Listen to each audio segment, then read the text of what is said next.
The first alarm jolted me before the second one even had a chance to blink. It was 2:14 a.m., and the server room at Meridian Technologies was a cold, humming cave beneath the San Diego headquarters. Rows of blinking towers reflected off the polished floor as I slid my badge through the reader, heart already picking up pace. The screen on the nearest console screamed warnings, critical load imbalance. One cluster was seconds away from cascading into a full network failure. I knew what that meant. $20 million in hospital monitoring equipment would go dark, triggering liability penalties and potential lawsuits. My fingers flew across the keyboard, the hum of the fans filling the silence as I rerouted data streams and killed non-essential processes. The room smelled faintly of cold metal and ozone, and the air conditioning roared like an angry wind. I counted in my head 10 seconds. 15. I could almost see the chain reaction waiting to ignite if I hesitated. Come on. Hold for me. I whispered to the machine, the same way some people whisper to pets. I isolated the faulty node, flushed the cache, and brought the backup system online. The red alerts faded to amber, then finally to a calm, solid green. 30 seconds. That was all it took to keep the company from spiraling into an 8-figure disaster. My shoulders sagged as I exhaled, staring at the screen that now looked perfectly innocent, as if nothing had ever been wrong. The next morning, fluorescent lights replaced the server room glow, and Parker Sloan's voice boomed through the all-hands meeting. Thanks to the quick action of our operations leadership team, Meridian avoided a major disruption overnight. Their dedication keeps us ahead in healthcare analytics. A polite round of applause followed. I stood in the back, coffee in hand, invisible as ever. Nobody glanced at me, not even once. Lyle Conrad, the CFO, nodded along like he'd personally typed the commands that saved us. I swallowed the bitterness rising in my throat. My fingers tightened around the paper cup until it crumpled slightly. I forced my voice to a whisper only I could hear. One day, they'll know who kept the lights on. I slipped out of the room before the applause ended, the cold echo of the server room still in my bones. Already thinking of the presentation I would give that afternoon, the one that might finally change everything. The boardroom smelled faintly of coffee and the lingering perfume of the executives who had just returned from their extended lunch. My presentation materials were neatly stacked, slides queued on the wall screen. 8 years of quiet labor had brought me here. To this moment, I cleared my throat. I've completed the prototype for our real-time predictive analytics system. With full deployment, it can reduce operational costs by 70%, saving the company approximately $50 million annually. The words hung in the air for a second, and for the first time, Parker Sloan, the CEO, looked up from his phone. Lyle Conrad, the CFO, leaned back with a smirk. I advanced to the next slide: architecture diagrams, performance metrics, cost savings projections. I explained how the system predicted failures before they happened, preventing costly downtime. My heart raced, but my voice was steady. This was my life's work. The product of 18 months of late nights and weekends, mostly on my own equipment at home. I reached the final slide. With the board's approval, I'd like to lead the implementation team and propose a profit-sharing agreement for the system I developed independently. Lyle chuckled. It wasn't the polite kind of laugh, it was sharp, dismissive, slicing through the air. Brilliant engineers aren't leaders. Daphne, we need someone who can talk to investors, not someone who lives in server rooms. I felt my stomach tighten, but I forced myself to stand tall. I built this system. I know every line, every process. I can take it to market faster than anyone else. Parker finally spoke, his tone smooth but cold. Everything you create here belongs to Meridian. It's standard policy. You know that. I looked around the table. Diana from operations avoided my gaze. No one defended me. 8 years of loyalty. Countless nights spent saving this company, and all I got was a smirk and a lecture on my place. My fingers brushed the edge of the table as I gathered my papers. "Thank you for clarifying," I said quietly. My voice was calm, but inside, something fractured. I walked out of the boardroom, each step heavier than the last, thinking only one thing: they had made their choice.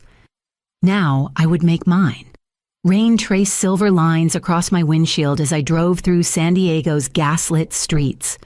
Neon signs bled color into the wet asphalt, blurring like watercolor through tired eyes.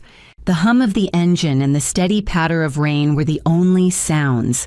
But inside my chest, there was a thrum anger sharpened into clarity. By the time I reached my apartment, the anger had crystallized into a decision. I peeled off my damp jacket, dropped my laptop bag on the floor, and turned my one-bedroom apartment into something else entirely. My dining table became a command center. Whiteboards leaned against the wall, soon covered with architecture diagrams, predictive modeling charts, and timelines. 3 monitors lit the room with a soft blue glow. I opened my personal laptop, my real workstation, and encrypted every folder, every line of code I had built for the system they'd dismissed in the quiet of the night. I could almost hear the hum of potential around me. My fingers moved with certainty. At 2:47 a.m., the Missouri Secretary of State's website flashed a confirmation Vance Neural Systems, LLC, was officially registered. The name felt like a promise whispered in the dark. I opened my notebook and wrote a single sentence, the ink soaking slowly into the page. They laughed. I'll teach them to listen. I leaned back in my chair, staring at the words until they blurred. A memory slipped in me at 10 years old, tinkering with a broken radio in my father's garage while the rest of the world ignored me. I'd always been the quiet one, the girl who solved problems no one noticed until something broke. Being invisible had become second nature, but invisibility could be a weapon, too. I walked to the window and watched the rain ease into mist over the city skyline. Somewhere downtown, Parker and Lyle were probably sleeping soundly, unaware that the foundation of their empire had just shifted. My apartment smelled faintly of coffee and whiteboard ink. It no longer felt like home. It felt like a launch pad. By dawn, I already knew what the first step of my new life would be. By day, I became the version of myself they expected: quiet, reliable, and invisible. I arrived at Meridian every morning with a polite smile, nodded through meetings, and fixed small bugs without being asked. When Parker praised Bradley's innovative leadership, I clapped along with everyone else. My badge beeped, my emails were prompt, and my voice was soft. No one ever noticed the way my mind was already elsewhere. By night, I lived my true life. My apartment no longer resembled a home. It was a command center. The blinds stayed half closed, city lights slicing through in narrow gold lines that fell across my screens. The glow of 3 monitors painted my walls in shifting shades of blue and green. Whiteboards leaned against every surface, crowded with arrows and notes, fragments of ideas that would form the backbone of my future. I whispered to myself as I typed, invisible in daylight, unstoppable at night. The extraction plan was precise. Meridian would receive a fully functional documentation package for their predictive analytics system, a tidy, stripped-down shell that could run basic operations but would collapse under real-world demand. Meanwhile, the true architecture, my masterpiece, was encrypted and replicated across 3 different cloud servers in 3 different states, beyond the reach of anyone at Meridian. Each night, I moved silently between coding and strategy. I spoke with no one about what I was building, not even my oldest friends. The secret was too sharp, too alive to risk. Every click of my keyboard felt like a nail in the coffin of the company that had dismissed me. The dual life became a rhythm, polite smiles under fluorescent lights, then the rush of creation under the soft pulse of city night. I didn't feel tired anymore. I felt electric, like every line of code carried me closer to freedom. One evening, as a new simulation ran flawlessly on Navara, I leaned back in my chair and watched the data flow across the screen like liquid light. I knew then that the real game was only beginning, and my first move had already been made. It was close to midnight when my monitor flashed an unexpected ping, an internal alert about unusual data traffic. My pulse quickened. I had staggered my uploads, masked my movements in routine server calls, but even perfect patterns sometimes drew attention. 10 minutes later, a message appeared on my company laptop. IT security requires your presence in Lab 2 for a routine audit. I wiped my palms on my jeans, locked my apartment, and drove back to the office under a sky so clear it almost mocked my nerves. The building was empty except for the low hum of air conditioning. In Lab 2, 2 security analysts waited, one typing, one watching me closely. Evening. Miss Sinclair, the taller one said, "We've noticed some unusual traffic originating from your terminal during off hours. Probably nothing, just need to verify." I leaned casually against the workstation, forcing my voice steady. "Sure. I've been running a maintenance script to clean up test data, with all the simulation logs piling up. It can look like heavy activity." He gestured for me to demonstrate. I connected my company laptop to the network and pulled up the script, a harmless piece of code I'd written months ago as a decoy. A few keystrokes later, the console showed background processes cycling, compressing dummy files, moving nothing critical. "See," I said, "keeping my breathing even. Automated cleanup. I schedule it at night to keep performance smooth during the day." They exchanged a look. Then the shorter analyst nodded. "Understood. Thanks for the clarification." I walked out with measured steps, every nerve alive. My heart hammered against my ribs, but my face stayed neutral until the elevator doors closed. Only then did I let out the breath I'd been holding, in the garage. I paused beside my car, the cool night air washing over me. "Not yet." I whispered to the empty concrete. "You don't see me yet." By the time I reached my apartment, adrenaline had burned into determination. My secret life had just brushed against exposure, and instead of fear, it left me sharper. The next move would have to be flawless, because the real test was about to begin. The co-working office in Austin didn't look like the birthplace of a revolution. It smelled faintly of coffee and carpet cleaner, and the desks were cheap laminate. But to me, it felt like the center of the world. My team 5 sharp. Hungry engineers crowded around the table as we prepared for our first live demo with CardioCare hospitals. The system we had spent months refining, Navara, hummed softly on the screen, streams of patient vitals flowing across the interface like rivers of light. I double-checked every connection, every fail-safe, as the hospital's IT director patched into our secure line, going live. He said, the numbers rolled in heart rates, blood pressures, oxygen levels from dozens of ICU patients. I watched for anomalies, and then there it was, a sudden cluster of irregular cardiac signals. Navara flagged it instantly, pulsing a bright red alert across the dashboard. "Bed 14, I said calmly, though my pulse leapt. Through the video feed, I saw nurses rush to the patient's side. Alarms followed, and moments later, a doctor appeared, issuing rapid instructions. The intervention was swift. The crisis had been caught before it became fatal. In the quiet after the storm, the CEO of CardioCare leaned toward the camera, voice almost a whisper. "This will change everything." I muted the mic and let out a slow breath. the weight of 8 invisible years lifting an inch off my chest.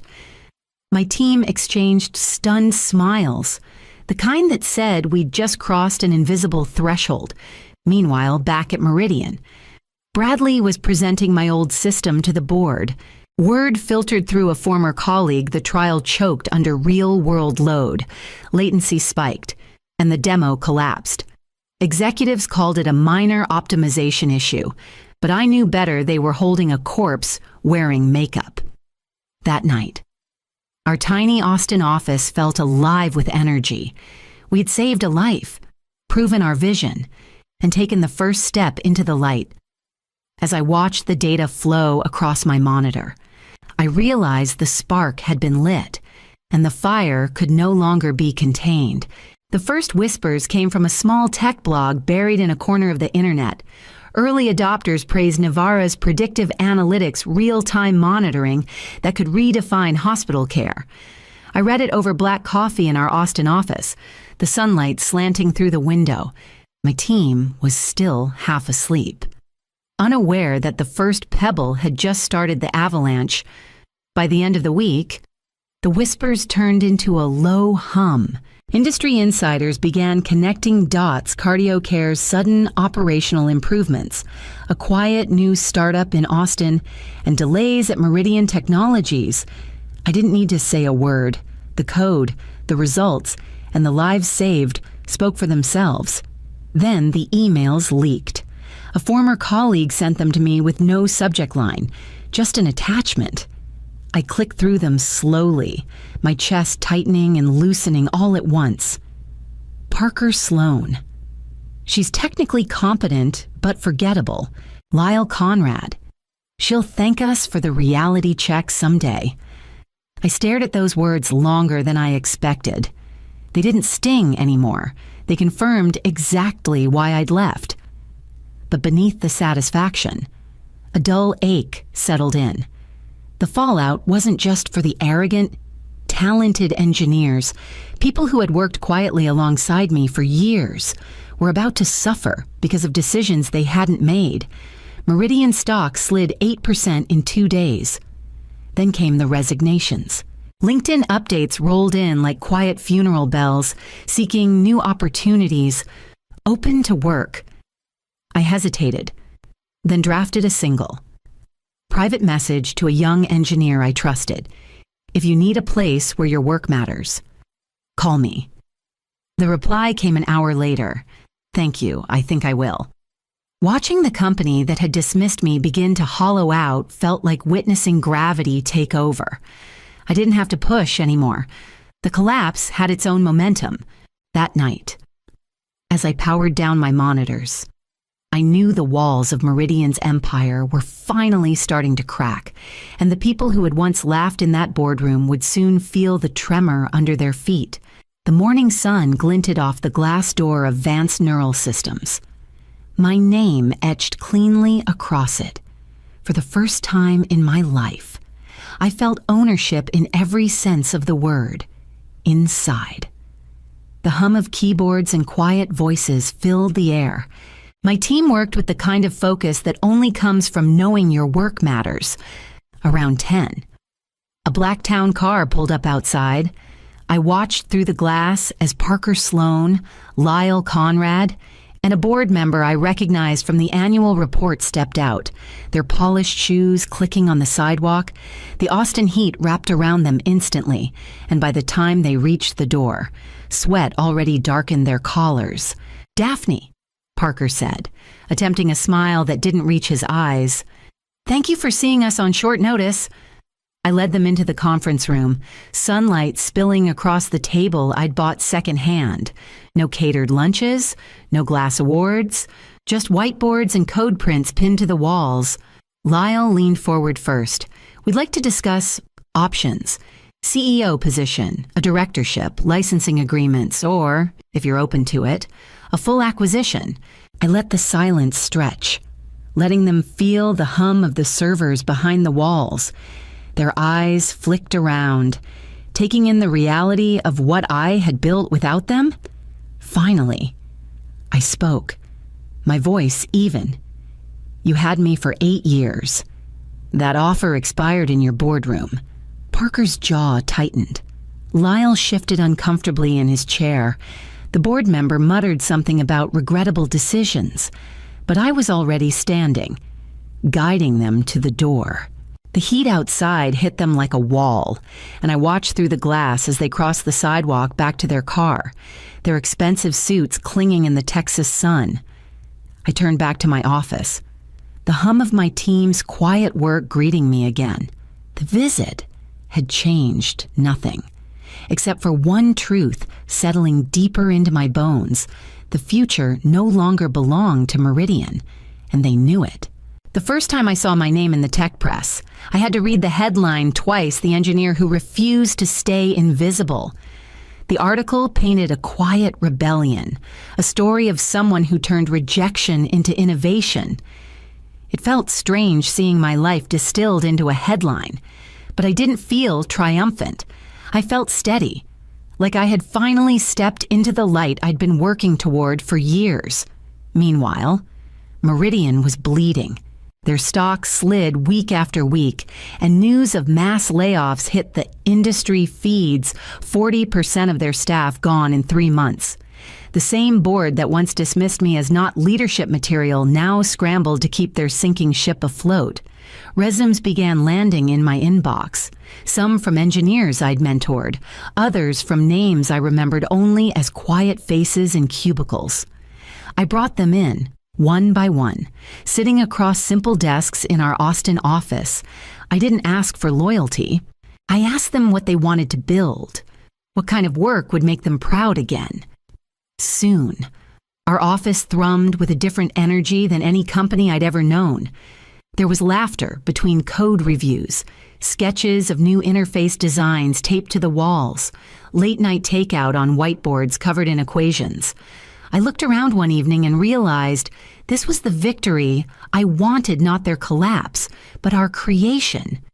During a team huddle, I said it aloud for the first time. "We're not here to destroy. We're here to build what they never could." Heads nodded. Eyes lit up. The satisfaction didn't come from watching Meridian fall. It came from knowing we were shaping something real, something alive.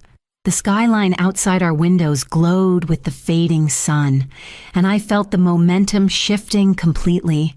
Meridian was a shadow of its former self, and our world was just beginning to expand. I closed my laptop that night knowing the next step would define not just our company, but my legacy.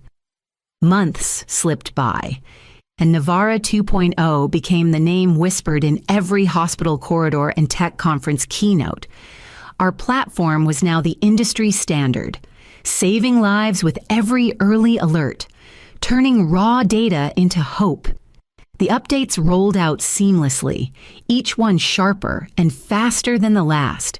Hospitals reported fewer emergencies, faster responses, and even insurance providers started calling us first. Meanwhile, Meridian faded into the background like a company that had never mattered. Their remaining assets were sold off quietly, a footnote in the business pages. No triumphant headlines, no statements from Parker Sloan or Lyle Conrad, just the quiet acknowledgement that the empire they'd guarded with arrogance had slipped through their fingers. One Tuesday morning, after a call with Phoenix Care about expanding nationwide coverage, I checked my inbox and saw an email with the subject line, "Thank you. My boss said my ideas were too ambitious. Your story showed me I don't have to stay invisible." I read it twice, then a third time, letting the words settle into me. It wasn't about revenge anymore. It hadn't been for a while. This was the part that mattered, the ripple I hadn't expected.